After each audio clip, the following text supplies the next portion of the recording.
Welcome to my kitchen. Today I'm going to be demonstrating how to make one of my favorite meals, soba noodles with peanut sauce and lots of vegetables. So first I'm going to go ahead and turn on the water for my soba noodles. These are the soba noodles and they are made of buckwheat flour. So they're very high in protein and they're very high in whole grains. So I've got 2 bundles. They're about 4 ounces each. So I've got 8 ounces total. Then I'm going to go ahead and prepare my peanut sauce. So I've already got about a half a cup of peanut butter, natural peanut butter in my Pyrex. I am going to add 1 clove of garlic that I've already minced. Then I'm also going to use my microplane to grate this ginger. One of the things I like to teach during my classes is that you don't have to have a lot of fancy tools to make some of these dishes. I like to use the microplane for garlic or ginger. You can kind of see how it's coming through the holes, and that grates it up really finely. And then I also like to use it for my citrus. We also need some lime juice and lime zest. One of the reasons why I use zest so often is because the zest is actually where the majority of the flavor is. So you get the natural oils that come out of the zest. So it really does add a lot of incredible flavor to your dishes. Then I'm going to go ahead and slice my lime in half. We need about 3 tablespoons of lime juice. Now I'm going to add 3 tablespoons of soy sauce or tamari. Some of these you can get gluten-free. So if you want to keep this gluten-free, you can actually buy soba noodles that are gluten-free, and you can also use a gluten-free soy sauce or tamari. When we're adding soy sauce, we don't necessarily need to add salt. So this kind of gives the salty component to this dish. And then we're going to add a half a tablespoon of rice wine vinegar. This is a tablespoon, so I'm going to kind of fill this up to be about a half a tablespoon. And then I'm going to add 1 teaspoon of sesame oil. Now this is a toasted sesame oil. That's why it's dark brown. That just gives you a little bit more flavor. But if you have regular sesame oil, that would do as well. Then we're also going to do a teaspoon of maple syrup. The peanut butter I used is actually unsweetened, which is why I'm adding a little bit of maple syrup.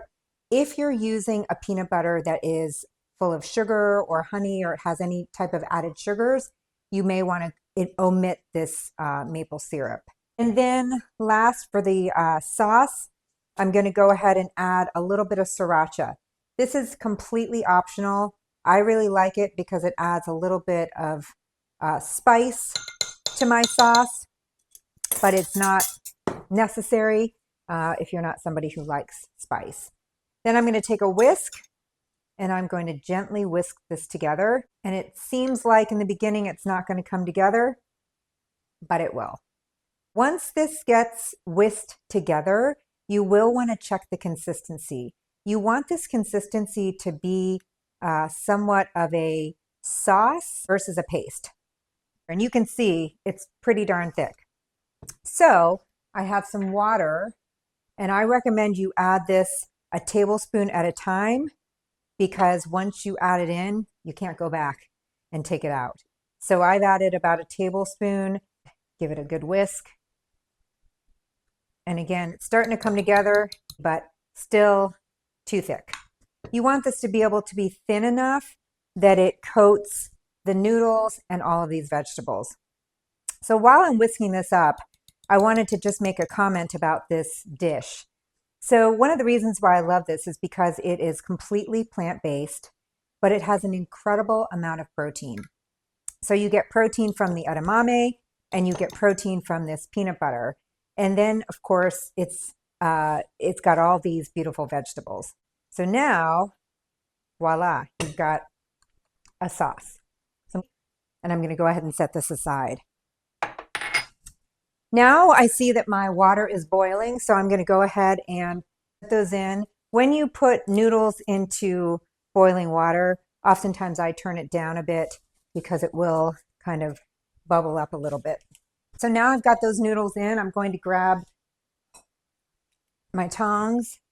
You definitely want to get those noodles down into your pot so that they are submerged completely in your water. And once you get them submerged, you can kind of turn up your heat again.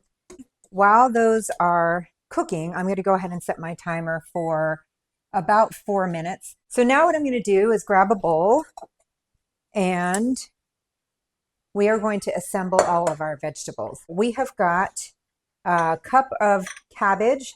I'm going to drop that right into my bowl. We've got half a cup of julienned carrots. You can julienne them yourself, or you can do what I do, which is buy them in the package already julienne, because that's a lot of work. And then we've got a whole bell pepper. And this is one thing I want to demo.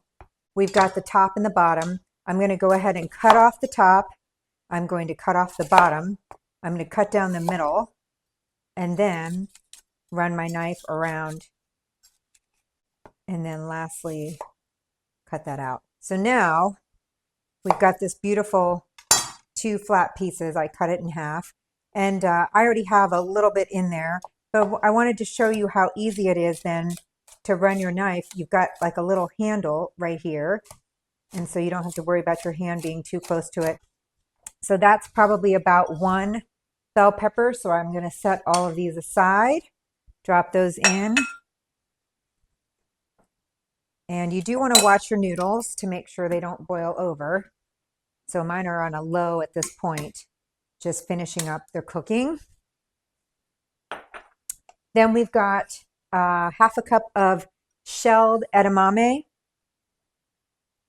that I'll put in there. And again, this is a great source of protein. It also has some great fiber.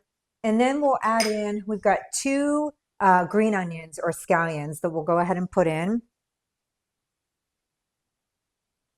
And then I'm going to save the cilantro for when we add the noodles. And these 3 things we can use as the topping. All right, so it looks like I've got a minute left on the noodles. So I'm going to go ahead and give those a stir.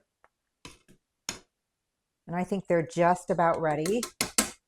And I'm just going to also give you a close-up of what this looks like. Look at how beautiful, all these colors. This truly is the rainbow.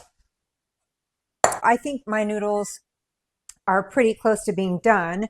So I'm going to go ahead and drain these and run some cold water over top of them so that you can get some of the starches out. And a lot of times what I like to do is put my colander right over top of my pot that I've used just to get some of that water out. But at this point, we've got our sauce ready to go.